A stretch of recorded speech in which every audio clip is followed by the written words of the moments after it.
May 21st, College Baseball Picks on the Sports Gambling Podcast Network on the College Baseball Experience is brought to you by Edge Boost, the bank account that is built for bettors. You can sign up today at edgeboost.bet with the promo code SGPN and get a $25 deposit bonus. What's going on, everybody? My name is Noah Bieniek. Welcome back into the brand new episode of the College Baseball Experience. It is the most wonderful time of the year. College baseball conference tournaments are going on nonstop from 9 a.m. to 2 a.m. as last night's ACC tournament didn't wrap up until like 2 a.m.-ish with a walk-off victory for Boston College over Notre Dame. Full Count Bets knows the deal here. It's late nights with Noah during the tournaments, both the conference tournaments and the NCAA tournaments. These are always a great hit because I say this humbly, or at least I'm trying to say this in the most humble way possible.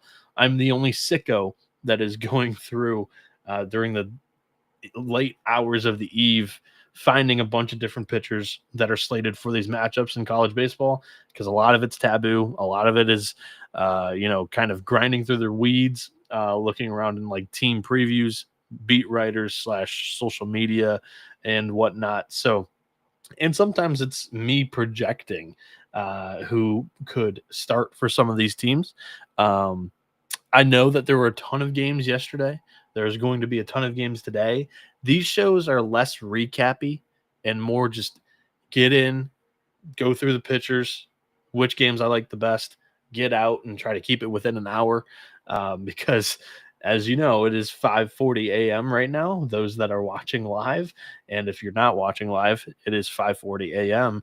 And games begin once again today at 9 a.m. So I want to get to sleep. I usually miss the very, very morning slate, but wake up in the middle of the day, and I'm able to catch up on some of the action that I missed with ESPN Plus and some wheels.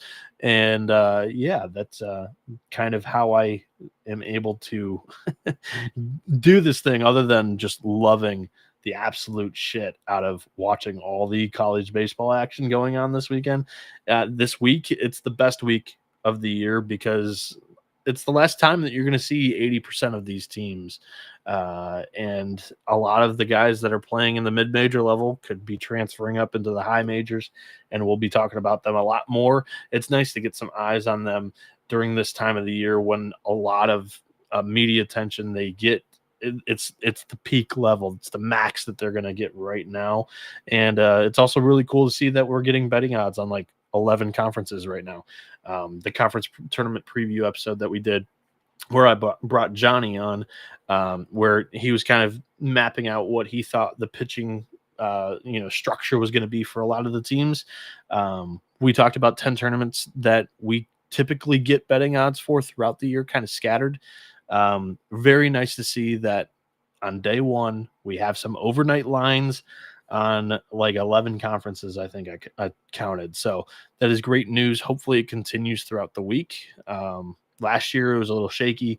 This year it's been terrible with overnight lines. So thankfully I'll be reading off of DraftKings odds boards for most of these, and the other books will start trickling in after DK. That's typically how it's been in years past. Before we're going to get into today's matchups, I just want to remind you that we've got a bunch of merch on sale right now with the promo code 20% off.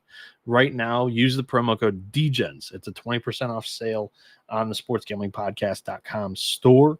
You can get some hats for the college experience or some shirts for the college experience. We've got a bunch of different color combinations for your school of choice over there. Let's jump into today's slate. And like I said, I'm trying to get in, get out in like an hour-ish. If it's a TBA and I'm not really projecting, obviously that means it was a tough projection. These early games in the midweek, so Tuesday, I'm going to say that at the beginning of the show, get it out of the way.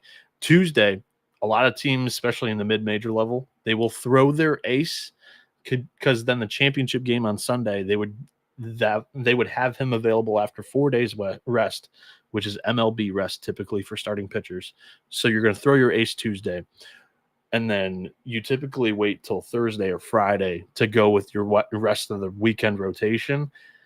If you get there, it's great and you're gravy, but typically teams are not very aggressive with the arm care and arm health.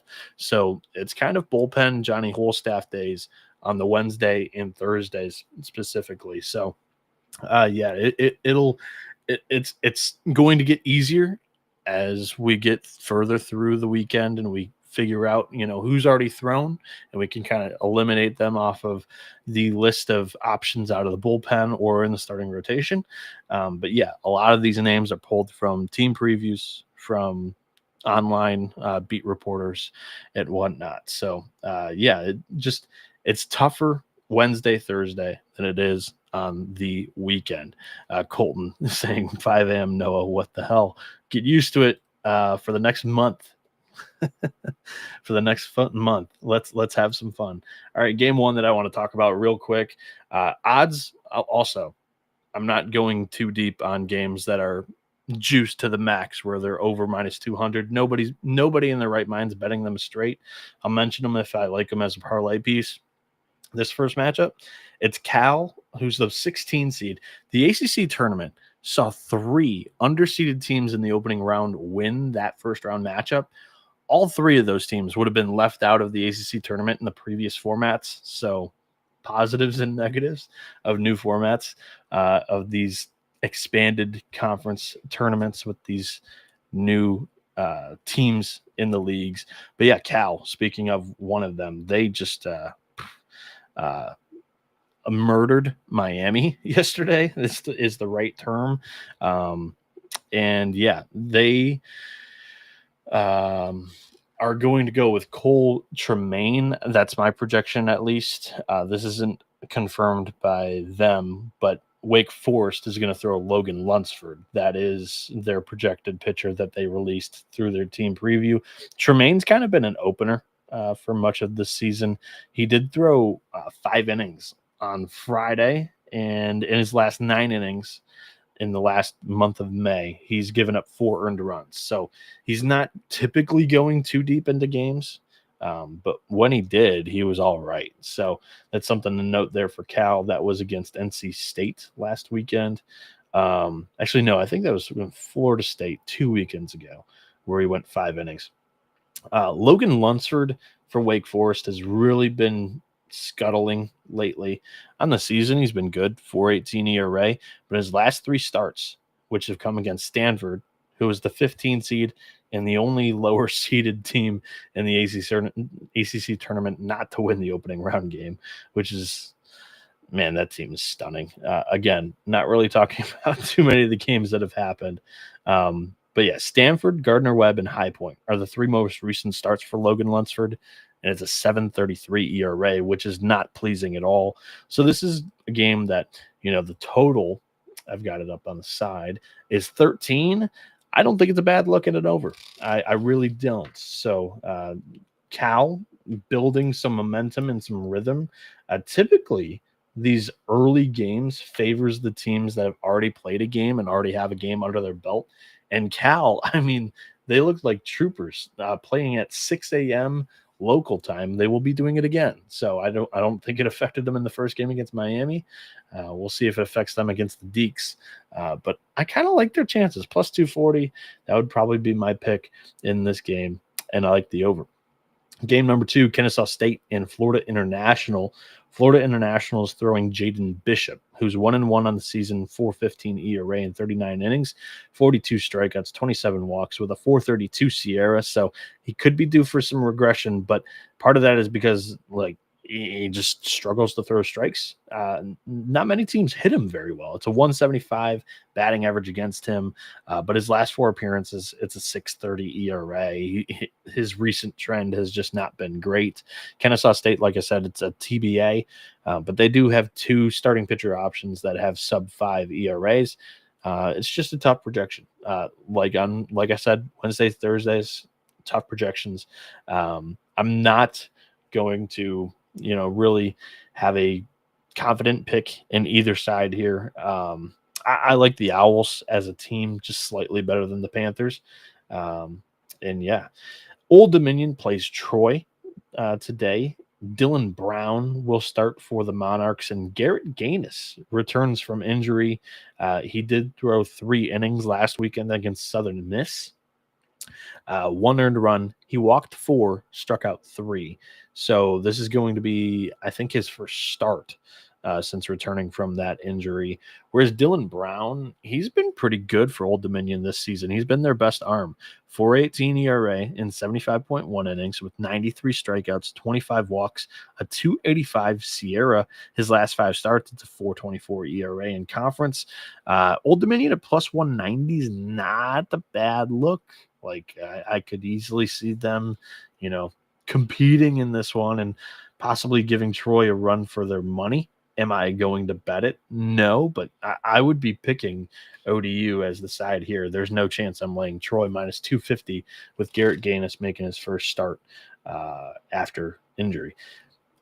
In the Big 12 tournament, the opening day of this tournament down there at Globe Life Field in Arlington, BYU is plus 190. Arizona State is minus 250. Same price as that ODU Troy game. 2 TBAs for both teams. BYU lacks a little bit more of that star power offensively, but Arizona State, just talking about the offenses, whether it's Kian Vu, Landon Harrison, Brandon Compton, I think they've got more firepower to get this thing done against BYU. Again, not knowing the pitchers, but BYU really doesn't have a stud on the mound either that can go out there and deal and win them a game. So yeah, I kind of like the Sun Devils here, especially if they throw Ben Jacobs, then that's a good parlay piece. So if anybody is super interested and really got their eyes peeled on social media and when they announce their starting pitcher, if it's Jacobs, it's not a bad parlay piece. Bradley plays Belmont tomorrow in the Missouri Valley Conference Tournament. No pitchers projected for either one of these teams. 2 TBAs. Struggled to really kind of find any pattern in who they may throw in the midweek game here. Bradley's plus 110, Belmont minus 140. Pete Daniels, the name to know on the offense for Belmont, batting 370. I think that might give them, the Bruins, a slight edge in the matchup. The big one in the SEC, for some reason, this thing was canceled yesterday. I don't think it rained that hard in Hoover. Just talking with Jack DeLongshaw, I think they may have been able to play this thing, and now the entire tournament's going to be set behind schedule on day one. Hoover never fails. Oh, my goodness. Texas A&M, Mississippi State, though. Game 1, huge game for A&M. Doesn't really mean anything for Hail State. Both teams are throwing relievers, or at least these were the 2 pitchers that were slated to go yesterday. Whether that changes or not, I don't know, but we're going to stick with it. Weston Moss against Ryan McPherson. Moss for A&M has been their best reliever. He's 6-3 with a 3.35 ERA and 45.2 innings this season with 49 strikeouts, 17 walks, a 3.34 Sierra. And for the Bulldogs, it's McPherson, who's 4-0 this year, 3.03 ERA, 32.2 innings on the season, 49 strikeouts, 11 walks, a 186 Sierra, and opponents are just hitting 176 against him. In 5 innings for McPherson during May, it's 0 earned runs, and Moss has actually gotten hit around in his last 2 appearances, 7 earned in 7.2 innings during the month of May. I've said it. I'm burying Texas A&M. I need to see it to believe it with this team. The offense really is struggling and has struggled for much of the season. I look at the beginning of the year and I look at that Georgia weekend where they didn't have Caden Sorrell, and it kind of looks a little lifeless. So I'm going Mississippi State there. And even if Texas A&M decides to throw Ryan Prager, Mississippi State's one of the best offenses against left-handed pitching, one of the most powerful offenses against left-handed pitching. So I think they might be able to do damage against Prager too, who's more of a pitch-to-contact arm than anything. So Yeah, that would be a tough matchup, which is kind of why I think they're throwing Moss in this, because they have 3 left-handed starters in that entire weekend rotation. So I don't think Hill State's the team that they want to throw one of those southpaws against. Before we continue on with the slate and handicapping and giving out some pitchers that I was able to find, Edge Boost is the first ever bank account built for bettors, ensuring all gambling transactions are approved. There are no usage fees. It's super easy. There's no minimums either. You can earn cash back rewards, 100% approval rate for all betting deposits. You can sign up today at edgeboost.bet with promo code SGPN. You can deposit $25 and Edge Boost will match the deposit. That is edgeboost.bet, promo code SGPN. And we are also brought to you by Underdog Fantasy. Underdog is going long for the NBA playoffs with their extender bonus. Hop in on game 1, and the longer the series goes, the bigger the bonus gets. Use promo code TCE SGPN to claim your special pick over there on their Pick'em platform. You can get a first-time deposit offer up to $1,000 in bonus credits. UnderdogFantasy.com, promo code TCE SGPN. And we are back here on the College Baseball Experience. Myself, Noah Bieniek, running through the entire slate, given some of the pictures that I was able to find for these projected, or some of the projected pictures for these matchups on Wednesday in college baseball conference tournaments that we're going to see all day long. 9 a.m. first pitch we wrapped up on Tuesday at 2 a.m. in the ACC tournament. So picking up where we left off, Illinois and UCLA. This is one of those matchups where UCLA is minus 315, Illini are plus 230.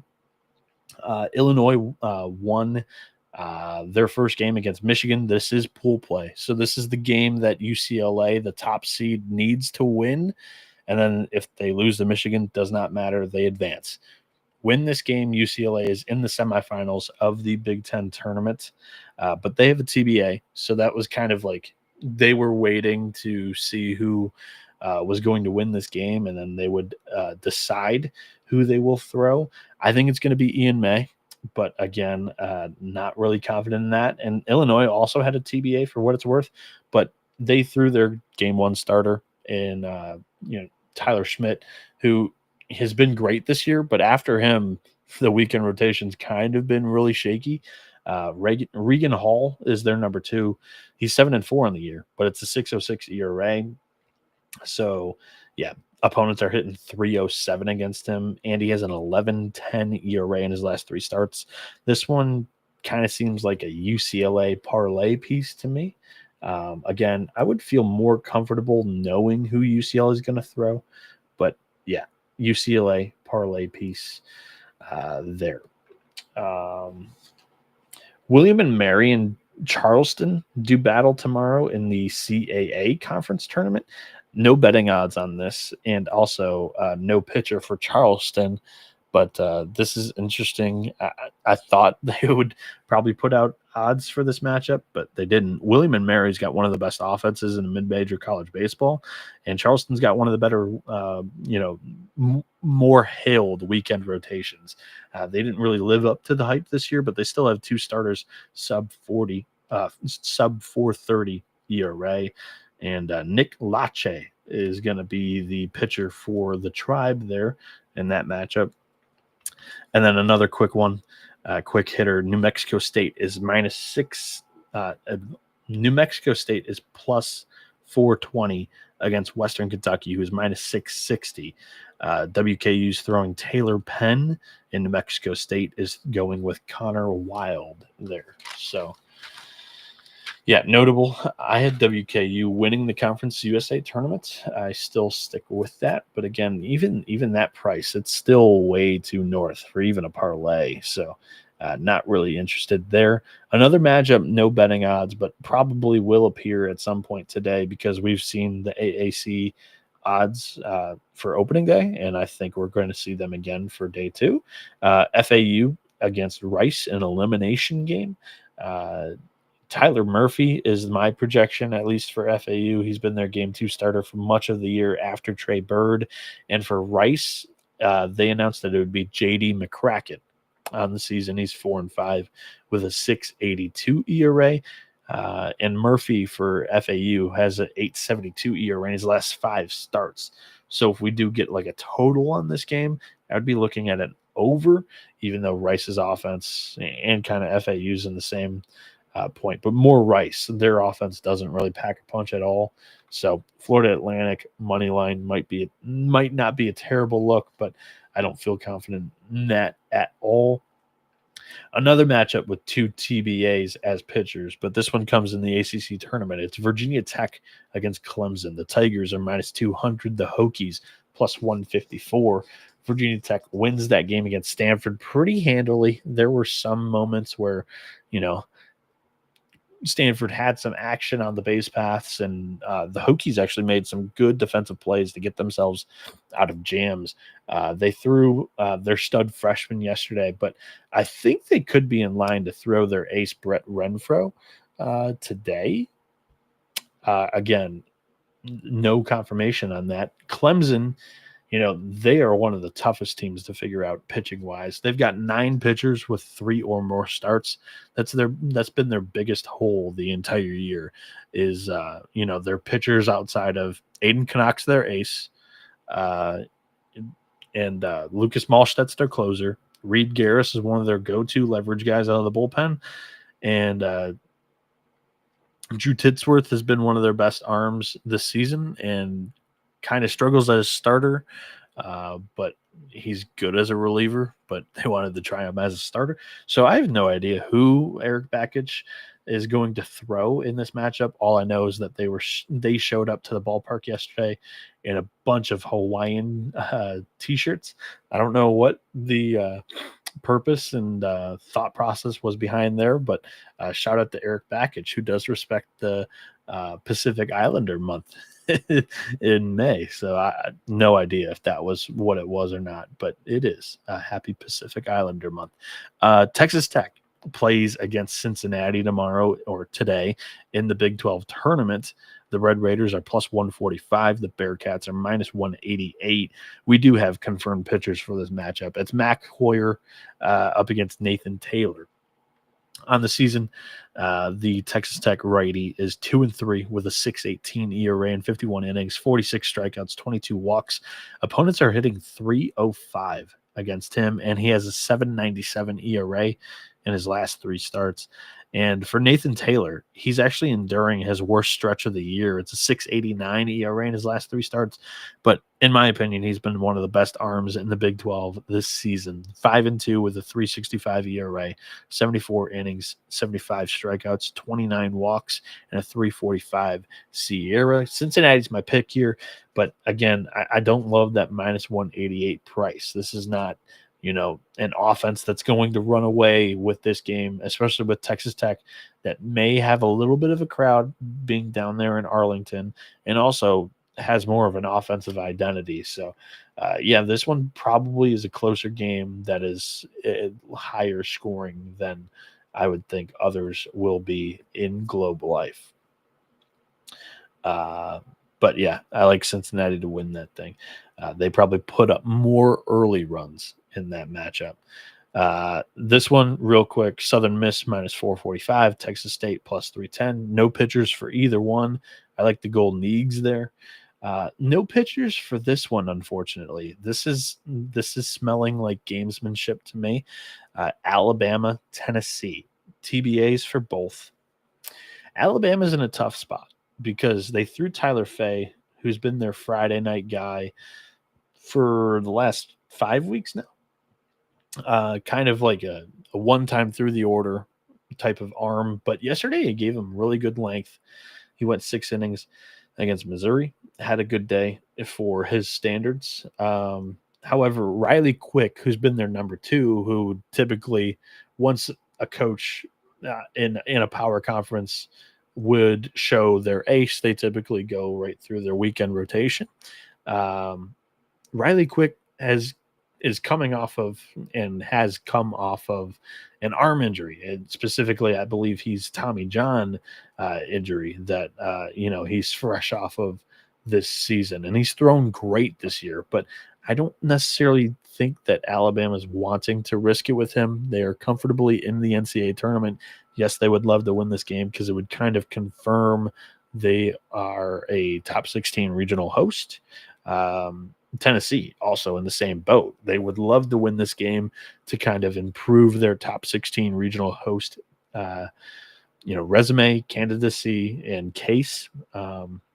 So they could definitely throw Liam Doyle. I think he's probably got a higher percentage of appearing in this game than Riley Quick does. However, I would probably put Doyle as below 50% as well. Tennessee plays very well in Hoover under Tony Vitello, but they never really throw out of order with their weekend rotation. Like you go back to Dolander days, even last year with the Kazi Stamos day, they stayed pretty organized with that weekend rotation. So this seems like a bullpen day for both teams here, which makes it really tough to project because Tennessee's bullpen's been very shaky lately, and that's kind of been one of the sources of their recent poor stretch of losing 6 straight SEC series. Alabama at plus 160 is definitely probably the more favorable look for me. But again, not knowing pitchers in this matchup as of right now is going to lead me away from betting this. But Crimson Tide is my pick for this one. And I would say it probably goes over. Do we have the total out on this one yet? I would think it's probably a more high scoring game. Total of 11. I think we're going higher than 11 in the Alabama Tennessee game here. Next game that we're going to talk about on the episode is a quick one. Creighton is minus 238 against St. John's, who's plus 180. According to the game notes here, Creighton is TBA, but St. John's is going to throw David Rodriguez, who's missed the last 2 weeks due to injury, or he missed 2 weeks due to injury. Last week, he only pitched 17 pitches. So I don't know what's up with David Rodriguez, but apparently he's going to start for the Johnnies. He's 3-3 with a 5.51 ERA this season. In 49 innings, he's only got 23 strikeouts. He's got 31 walks, a 6.21 Sierra, and opponents are hitting 287 against him. This seems like a Creighton spot to me. And one reason why they haven't probably announced a pitcher for this is they're probably throwing off against the Red Storm. They hopefully feel comfortable that they're going to win. Out of the 4 teams that are in the Big East tournament, St. John's seems like the weak link that a lot of teams may not throw their best arms against. So that's just some analysis on this tournament as we move forward. I like the Blue Jays in this matchup. I think, honestly, Creighton's got some really good head-to-head performances against all 3 of these teams in the Big East tournament. St. John's might have been the one team that nipped the Blue Jays, now that I think about it, during the regular season. But, I'll go Creighton there. Not a whole lot of faith in the Johnnies. How about this fire matchup? UC Santa Barbara and Hawaii are playing in a 1-game elimination play-in game in the first ever Big West tournament. So 5 teams got in, but the 4 and 5 seeds are playing each other in this first game, and the loser goes home. So Hawaii is flying into the mainland to play 1 game, and if they lose, they are done. And this thing is like, I don't know, 9 a.m. local time for the Bows, so it's kind of crazy. Both teams aren't throwing their number 1s, but their number 2s are really good. Jackson Flora for the Gauchos, they're minus 154, and for Hawaii, it's Cooper Walls, and they're plus 120 in this matchup. Flora, he's been great. One of my favorite arms in mid-major college baseball to bet on this season. He's going to be a top draft prospect next year, much like Matt Ager and Tyler Bremner have been at UC Santa Barbara for the last 2 years. Flora can run it up there in the high 90s. He's 6-2 on the year, 3.26 ERA in 69 innings with 84 strikeouts, 15 walks. He's got a 2.34 SIERA, and opponents are hitting just 2.01 against him. He has a 1.11 ERA in the last 6 starts this year. Honestly, he just had that one really bad month of March, because February he was elite, and after March he's been red hot. So Flora has been legit. And Walls in his last 3 starts, it's a 2.55 ERA. On the year, it's 3.67 and 56.1 innings with 44 strikeouts, 14 walks. And opponents are hitting a little bit better against him. It's 291 batting average against. I'm going to go Gauchos here. I think it's going to be a good pitcher's matchup. I don't know if it's necessarily going to be a pitcher's duel. UC Santa Barbara's offense is a little bit more challenged. Same with Hawaii. Both teams kind of struggle to put up some runs. So this will be a lower scoring matchup for sure. The total is 10. I would be on the under in this one, along with the Gauchos. I think they get it done in that. So, yeah, let's go Gauchos and under. Washington, Penn State is the next matchup here. It's minus 115 both ways. Penn State has not announced a starting pitcher in this matchup, but Washington's going to go with Max Banks. He's really interesting because the stat that I pulled was, Washington was 8-0 in Fridays / Max Banks starts in the Big Ten. However, in his last 4 starts, he has a 5.02 ERA. And if you look at the last 3 specifically, it's Iowa, Oregon, USC, 3 of the top 4 teams in the Big Ten Conference. So you look at it, he dealt against, lackluster competition, and he got hit pretty good against quality competition. And I think Penn State's one of the better teams in the Big Ten, albeit they're not a top 5 team. But I think the offense is kind of talented, and if they throw Ryan DeSanto, I think they are live to win this game against Washington, who's the 5 seed in the Big Ten. They'll be designated as the home team in this matchup. But I like the Nittany Lions to possibly play spoiler in this matchup and play against USC for that semifinal spot out of Pool D in the Big Ten tournament. Before we continue going on with the Wednesday slate of college baseball conference tournament games, the college baseball experience is brought to you by Rhythm. They are your home for AI-backed picks and props. You can dominate the NBA playoffs, PGA, MLB, and they also just launched their WNBA product. Rhythm also knows that you'll love it, so that's why they're giving you a 7-day free trial. Go over there right now to Rhythm, as they have some amazing deals going on right now. 25% off monthly subscription with promo code SGPN25, or you could get a 50% off annual subscription with the promo code SGPN50. Go over there, use your 7-day free trial to figure out whether you want to purchase it for a month, for a year. sportsgamblingpodcast.com/rhythm is your link. That is spelled RITHMM. Promo code SGPN25 or SGPN50. SGPN is also partnered up with Circa Resort and Circa Casino in Las Vegas. They are giving away the ultimate fantasy football experience for a 12-person league to draft in Vegas and be treated like VIPs for your stay. The winner will receive a 2-night stay at Circa Resort and Casino for the entire 12-person league, which includes 6 double king rooms. You can hold your draft at a cabana at Stadium Swim with a $5,000 food and beverage credit. You can get limo transportation to and from the airport, a welcome party at the Legacy Club for the entire league when you arrive, a reservation at the world's largest sportsbook with $500 beverage credit for the league, a 2-hour open bar package for the league at Overhang Bar. The contest duration runs from May 5th to June 30th.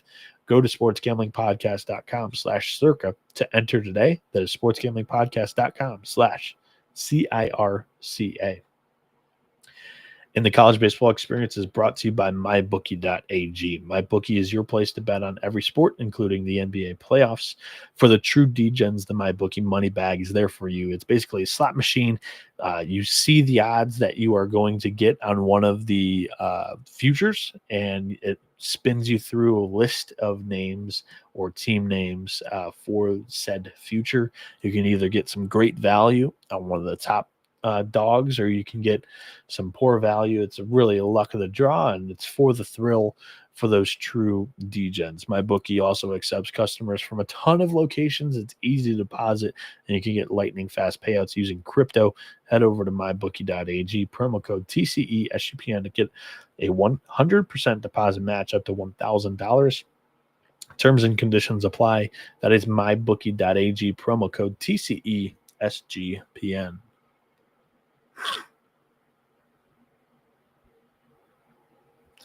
And we are back here on the college baseball experience. Myself, Noah Bieniek.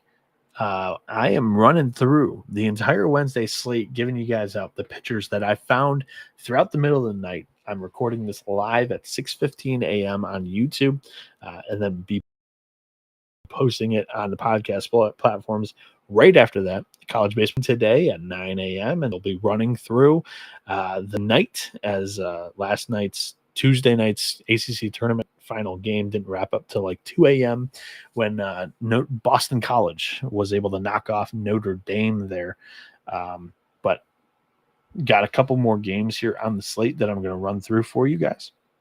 The next one is UT Arlington and Utah Valley.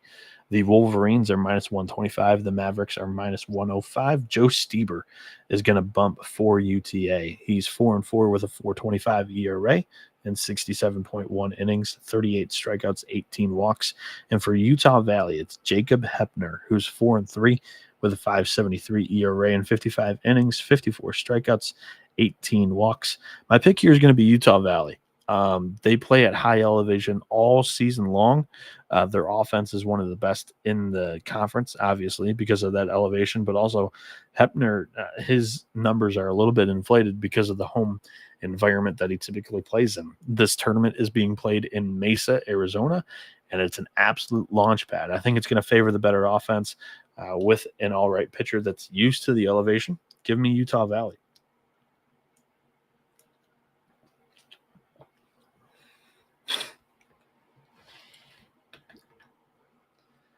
So, yeah, minus 125 is a pretty good look on Utah Valley. Not even going to lie there. That one I may end up firing on. I didn't say this at the beginning of the show, but I wrote down all my notes. I handicapped it, but I didn't place any of these until I jumped onto the show here. And I'm honestly like physically reading them for the first time while I'm going through them with you guys on the podcast. So, really interesting. I'm kind of figuring out, like, engaging how much I like some of these plays as we go. And yeah, Utah Valley seems like a good play to me. This is one that I was hoping for a better pitcher because Liberty's plus 230 against Dallas Baptist, who's minus 315. This tournament, the Conference USA tournament, is being played on Liberty's campus. And they've typically been good in their midweek games this season. But the Flames have announced that they're throwing Jake Potts, who's not one of the arms that I was hoping for. In his last 5 starts, he's been all right. It's a 5.32 ERA. On the season, it's 5.18 ERA and 33 innings, 29 strikeouts, 16 walks. It's a 4.30 SIERA, and opponents are hitting 285 against him. That's just not really going to fly against Dallas Baptist. Their offense is legit. They haven't announced a starting pitcher yet. I'm not sure they're going to throw one of their top dogs against the 8 seed in this tournament. So, I don't really know what to expect from DBU on the mound, but I think they get it done in what will be probably a closer game than most might predict it to be. New Mexico's minus 210 against San Jose State, plus 160. This one, I don't have pitchers for either side in this matchup, but this is just for face value. The Lobos, probably one of your better parlay pieces of the day tomorrow.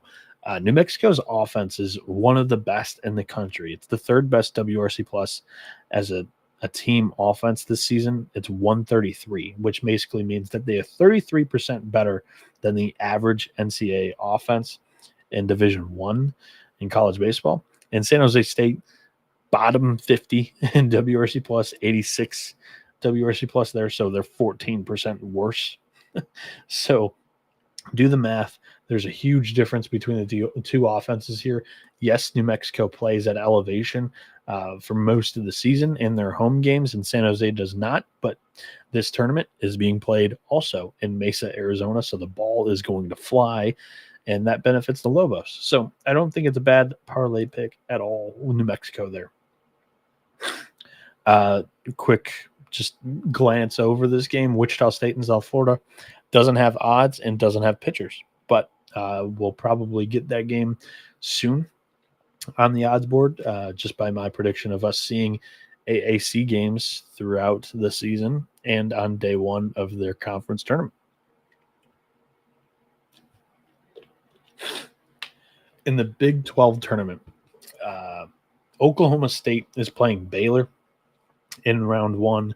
The Pokes are minus 180. The Bears are plus 140. Oklahoma State's not going to throw Harrison Bodendorf, who I thought they were going to throw. He's been one of the best starting pitchers in the Big 12 all season long.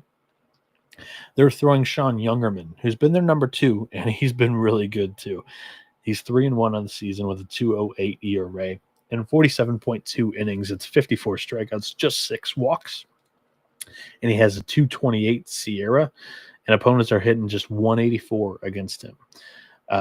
In his last 6 starts, 1.29 ERA. He's been elite.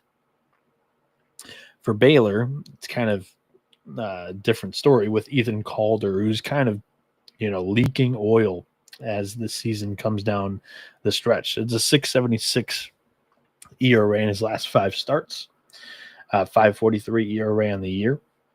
In 68 innings, he's got 59 strikeouts, 17 walks, a 3.73 SIERA with a 2.73 batting average against him this season. So definitely feel strong about Oklahoma State here. Minus 180 is a little bit more rich for my blood than I would have loved to have seen in this matchup.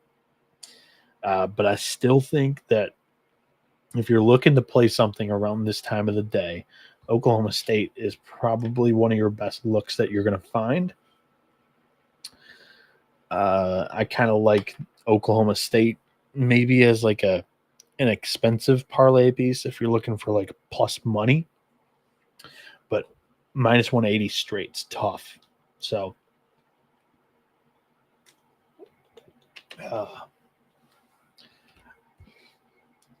San Francisco plays St. Mary's on Wednesday. The Gales are minus 220. The Dons are plus 170. To be announced for pitchers on both sides in this matchup. St. Mary's, though, does have the little bit better offense, in my opinion, with Eddie Madrigal and Aiden Taverick, both hitting over 300 with an OPS over 1,000. They would be my pick there, but again, not too confident either in that. Ooh, my throat.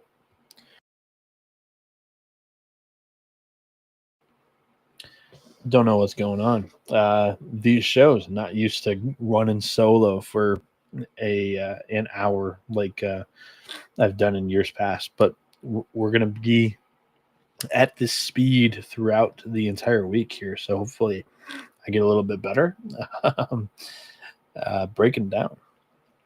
But in the ACC tournament, Pitt, they won their game yesterday against Louisville.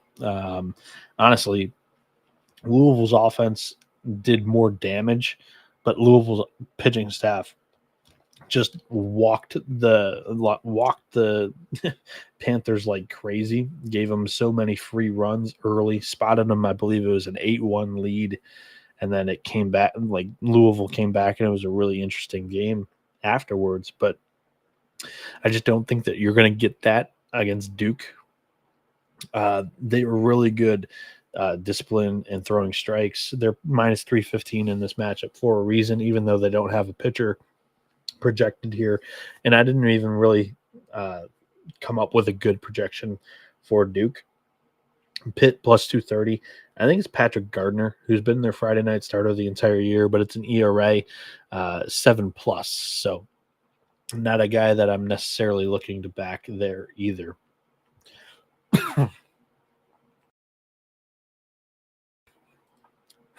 Wow. I'm really struggling. I'm hoping I can turn up my mic volume here a little bit. All right. Turned up my mic volume a little bit. Hopefully that'll help me down the stretch because I'm really getting weak. But one of the bigger matchups of the day, Oklahoma, Georgia. These two did face each other earlier in the season. Georgia won 2 games. They took the series. It was played in Athens. Oklahoma did win 1 game, and that 1 game was when Kyson Witherspoon pitched. They were plus 180 in that matchup, if I remember correctly. And Kyson Witherspoon is pitching again for Oklahoma against Georgia. He was an absolute dog against Georgia. I think it was 1 earned run, 8 strikeouts. Very, very good performance. They're completely controlled the narrative and kept Georgia's powerful offense down. And Georgia's starting JT Quinn, who has been good this season, but he's not really been one of their more trusted arms. He's only thrown 7 innings in the month of May, only 1 earned run. So good from him. But yeah, Kyson Witherspoon's just an animal, especially like he's a big game pitcher. Exclude the games against Lehigh, against South Carolina, Missouri, Kentucky, exclude those. Every other game, the ERA is below 150, which is insane. And yeah, he's going to get up for this matchup, being played in Hoover. The only opportunity that he might be able to pitch at the Met in his career. I think that he's going to go out there and shove once again. Georgia's lineup could be better the second time around facing him. But I like Witherspoon. He's 9th around the year, 248 ERA, 83.1 innings, 112 strikeouts, 20 walks, a 203 Sierra, and a 191 batting average against. Give me Witherspoon against Georgia at plus money there, plus 120. Luke Binstead says, Noah, how about everyone on Cal doing the playoff stash and absolutely blowing it against Utah Tech? Can't believe those guys. Yeah, that that game, talk about a squeaky wheel and then just completely, letting that thing go by the wayside. They got into 3 bases loaded jams in the 8th inning and beyond in that game. It went to extra innings. No idea how they didn't lose earlier.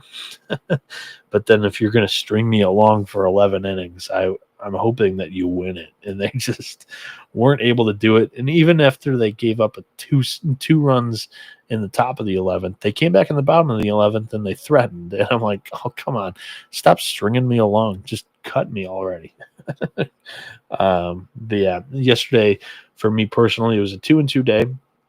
1-2 on pre-game bets. So if everybody wants to say, oh, the live bets don't count, I don't live bet often, but I did take Nebraska money line when they were threatening Michigan State.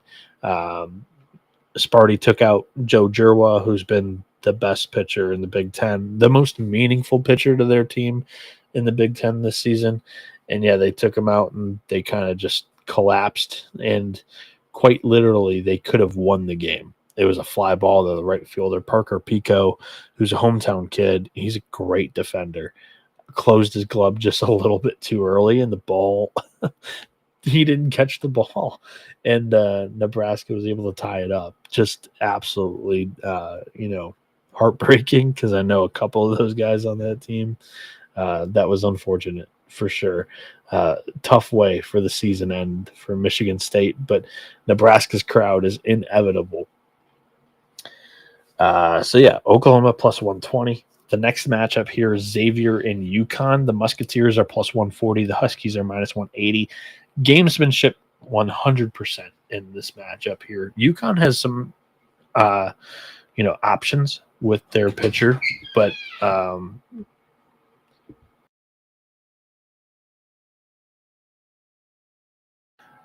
UConn has some options with whoever they want to throw in this matchup. They have the better offense to me, for sure. Xavier has two guys that they could throw in Ben Weber or Ryan Peach.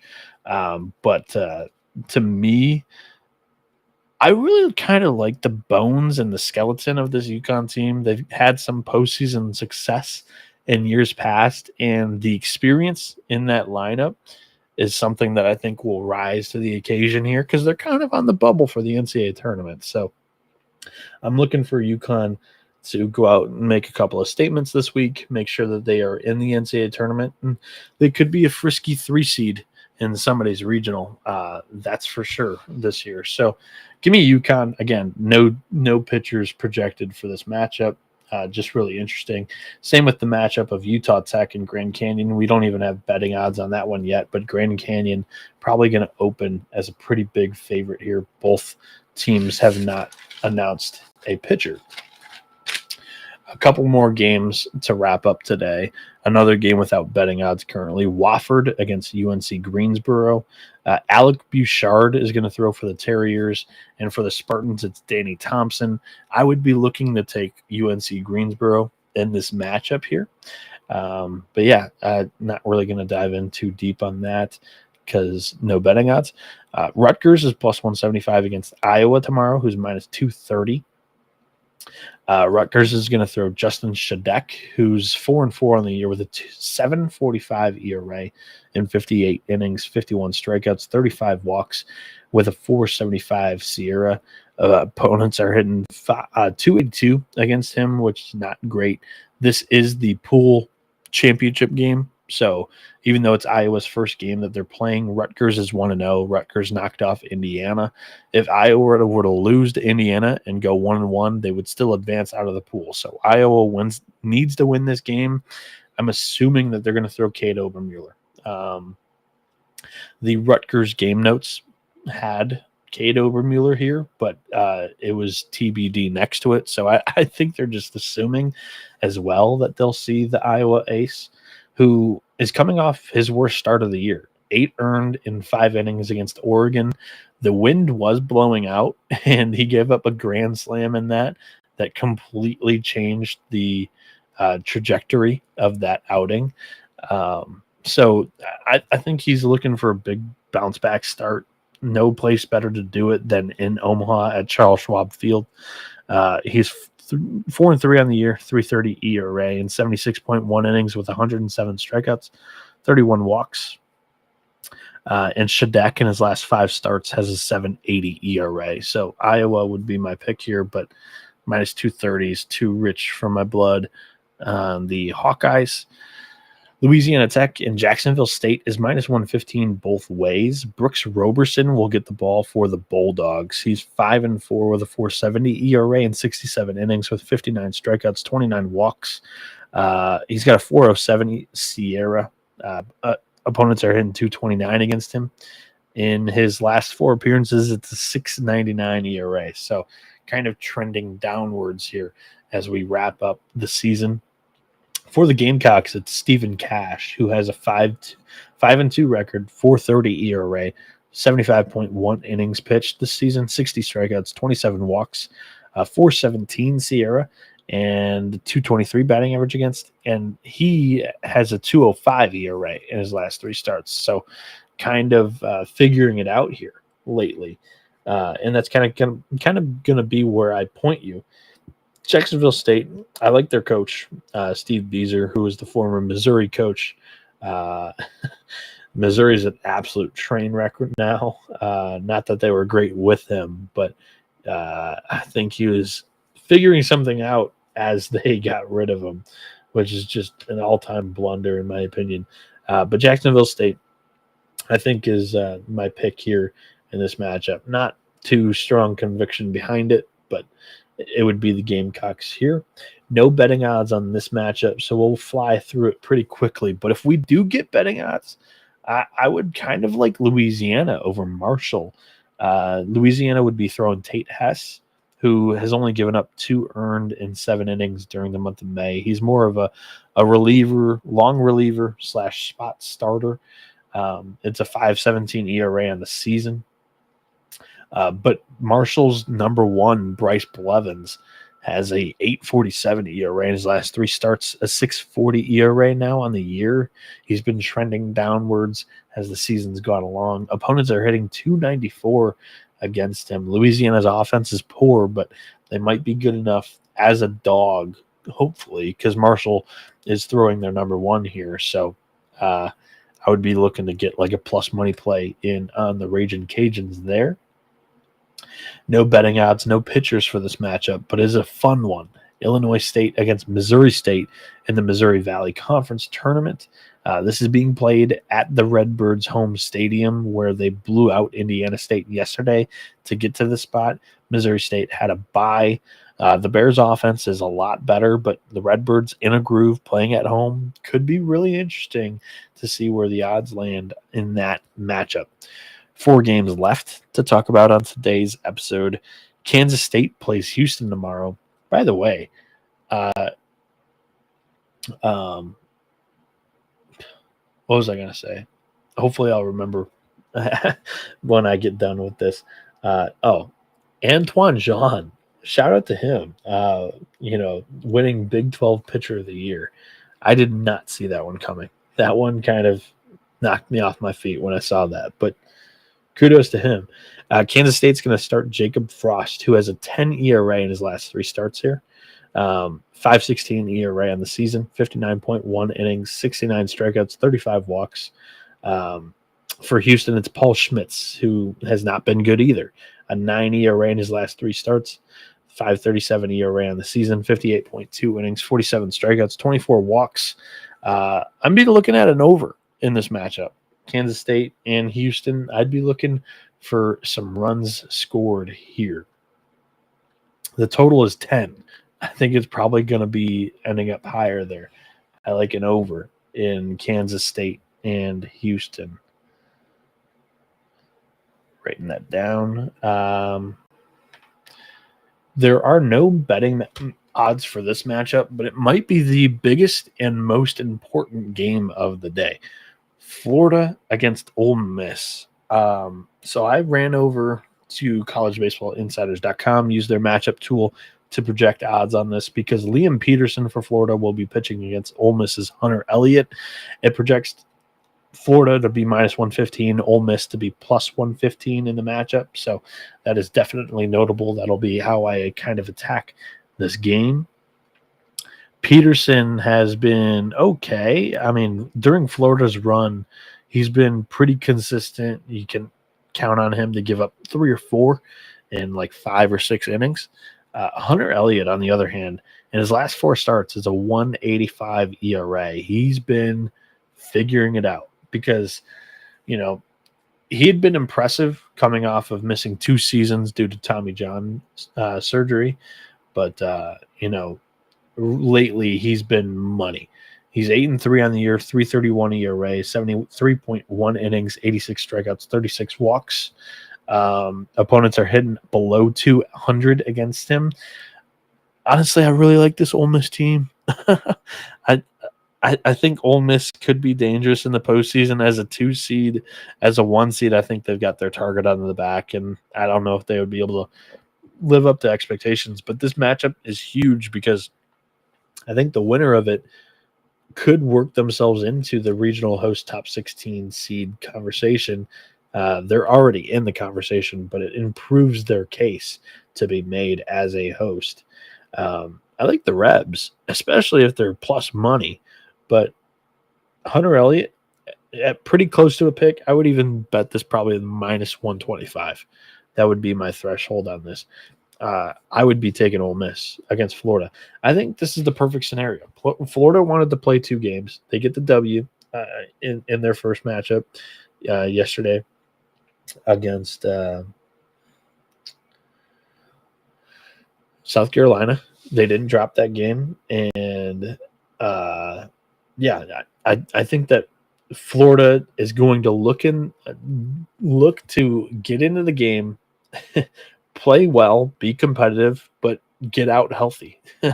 They've really only got like 10 healthy position players, and they're not really I don't think O'Sullivan's using that pitching staff aggressively. I don't think he wants to, throw and run out a ton of arms this week down in Hoover.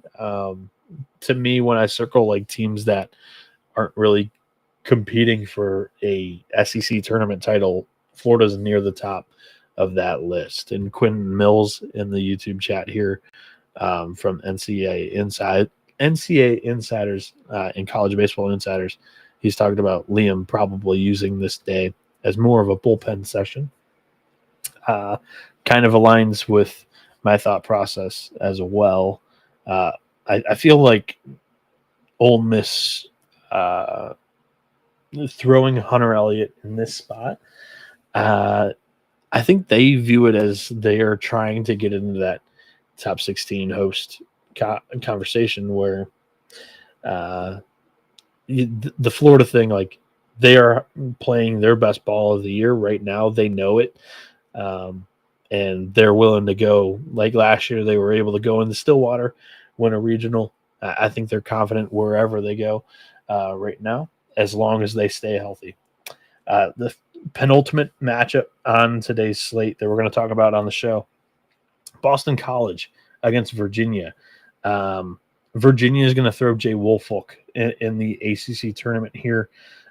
He's been really good in postseason or big game settings in his career. Outside of that, I'm not really a fan. Even in the ACC this season, his ERA has been worse than outside of it. So against better competition, he really kind of hasn't had it unless it's on a big stage. And the ACC tournament is, one of your bigger stages of the year. I think he's going to be able to go all right, but Boston College has not announced who they're going to start in this matchup. I think it's going to be Brady Miller. They threw AJ Colarusso in that first game in the ACC tournament. He's been their game one starter throughout the weekend series for much of the season. The game two starter for them has been Brady Miller, who in his last 3 ACC starts has a 2 ERA, sprinkle in 2 non-conference opponents in those last 5 weeks. It's even better than that 2 ERA. But Brady Miller's been going pretty good. It's a 3.81 ERA on the season in 56.2 innings. The Sierra is not great. It's a little inflated, probably due for a little bit of regression here. And Virginia's offense would be willing to give that to him. Virginia's probably the pick. There's no odds currently on this one. I used the Insiders matchup predictor on this one as well, and it spit out Virginia minus 206, Boston College plus 206. I wouldn't be willing to throw Virginia into a parlay per se. I think they win the game, but I'd be more or less likely looking at an under in this matchup between BC and UVA. Final game of the day, UNLV is minus 298 against San Diego State, plus 220. The odds makers love the Rebels, even though they were like a 4 seed in the Mountain West this season. And they were in a play-in game. Lose or win or go home yesterday. The Rebels were able to win it, but they burned their top arm. And now they're going with their number 2, Carson Lane, in this matchup against the Aztecs, who's 6-3 with a 4.10 ERA on the year. But his last 5 starts, it's a 5.69 ERA. He's not been as sharp lately. And for San Diego State, it's Marco Sapala. I'm definitely saying that wrong. It's Marco Sapila. In his last 3 starts, he's been good. 3.07 ERA there on the season. It's a 4.34 with 64.1 innings under his belt, 68 strikeouts, 22 walks. It's a 3.47 Sierra, a 2.67 batting average against. Very, very interesting matchup here. The Rebs just seem like a really inflated price. I'm not in love with the Aztecs offense, that's for sure. I'm not giving them out as money line piece here, but UNLV offense could be due to put up some runs. I'm not necessarily confident that Lane's going to give them good length here in this game. So possibly an over, but most likely a stay away. So that wraps up for all the games that I had listed. I'm going to run through some of my favorite looks again for the day and then get out of here, get to bed, and wake up, watch baseball. UCLA, a good parlay piece against Illinois. Regan Hall, who's been the number 2 for the Illini for much of this season, has an 11.10 ERA in his last 3 starts. On the season, he's giving up a 307 batting average against. Not great for sure with UCLA there.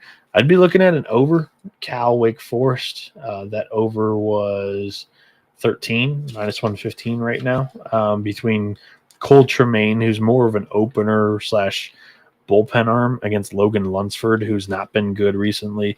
His last 3 starts have come against Stanford, Gardner-Webb, and High Point, and it's a 7.33 ERA against those opponents. Utah Valley. I like the Wolverines. Games being played in Mesa, Arizona, which is a launch pad of a stadium. Utah Valley already plays at elevation.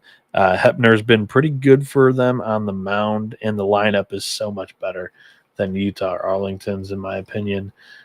New Mexico, for a lot of the same reasons, with the elevation, lineup strength.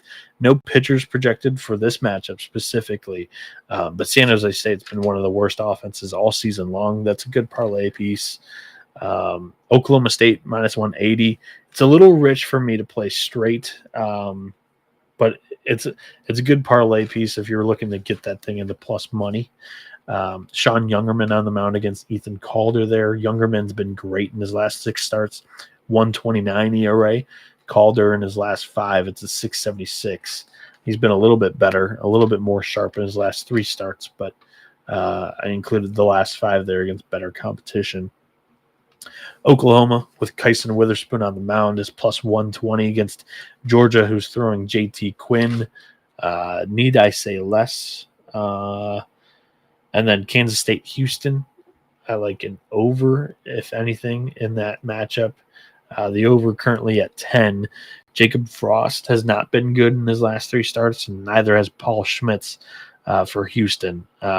So I'm hoping both of those starting pitchers kind of blow up in what is known as a pitcher's park. So that's going to do it for today's episode. Again, I'll be here the entire week, kind of doing late nights with Noah as I kind of handicap, trying to find most of these pitchers for these games. Again, receive a lot of good reception on these shows, because I'm kind of the only psycho that is willing to do this and then go to bed at like 7 a.m. and then wake up at 2 a.m.